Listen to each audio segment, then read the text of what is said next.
The Hindu Editorial Questionable Refusal. In Bilkis' case, Supreme Court should have reviewed order on Gujarat deciding on remission.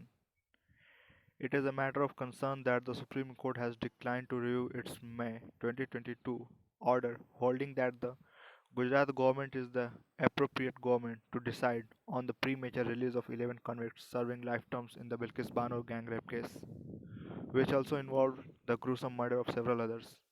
A court's jurisdiction to review its own order is limited to correcting any error apparent on the face of the record.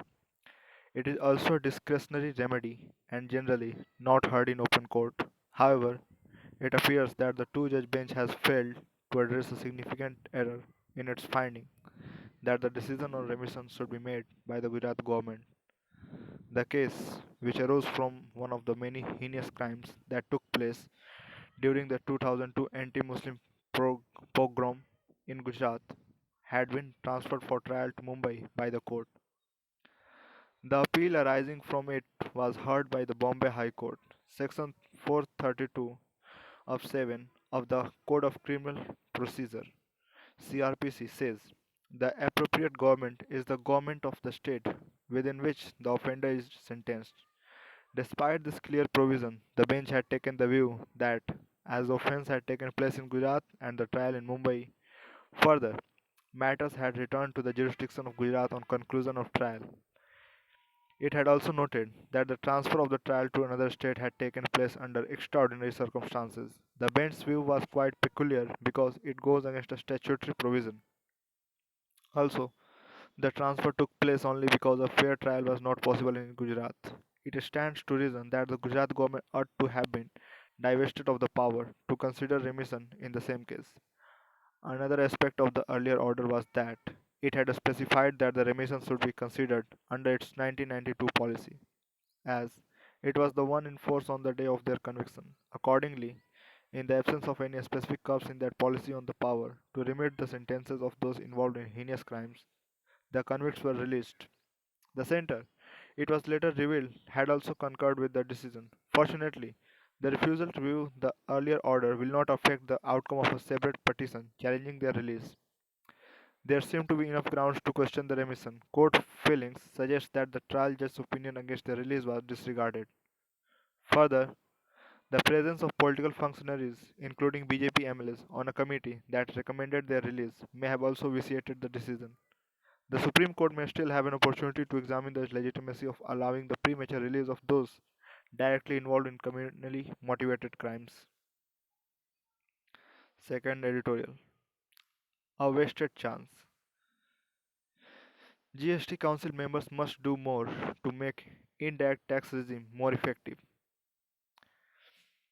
Convened after a gap of 6 months, the Goods and Services Tax Council on Saturday cleared what officials called a path-breaking move to decriminalize certain offences by taxpayers, with a higher 2 crore rupees threshold for initiating prosecutions, except in cases involving fake invoices.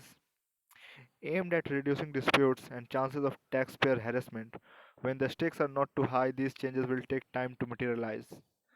The Centre intends to introduce these changes in the Finance Bill of 2023 to 24 to be presented on February 1, 2023, and state legislators will have to amend their respective GST laws too.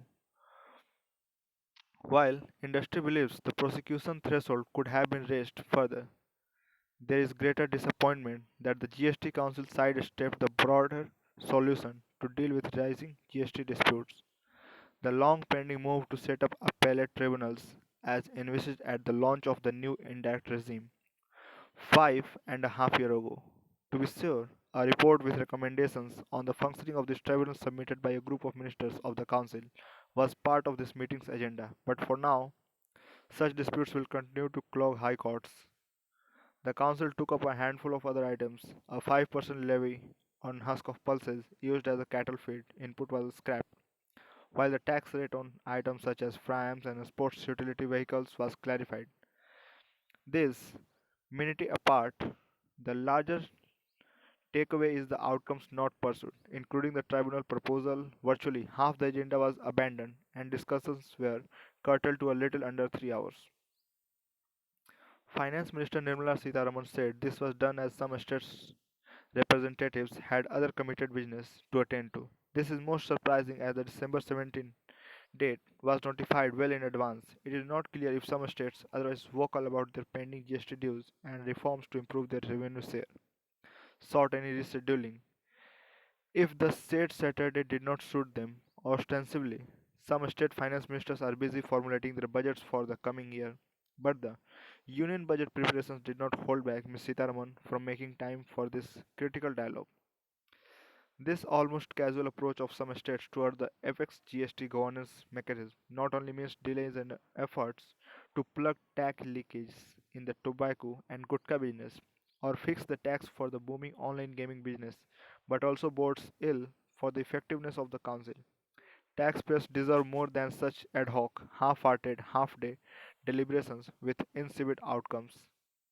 Thank you.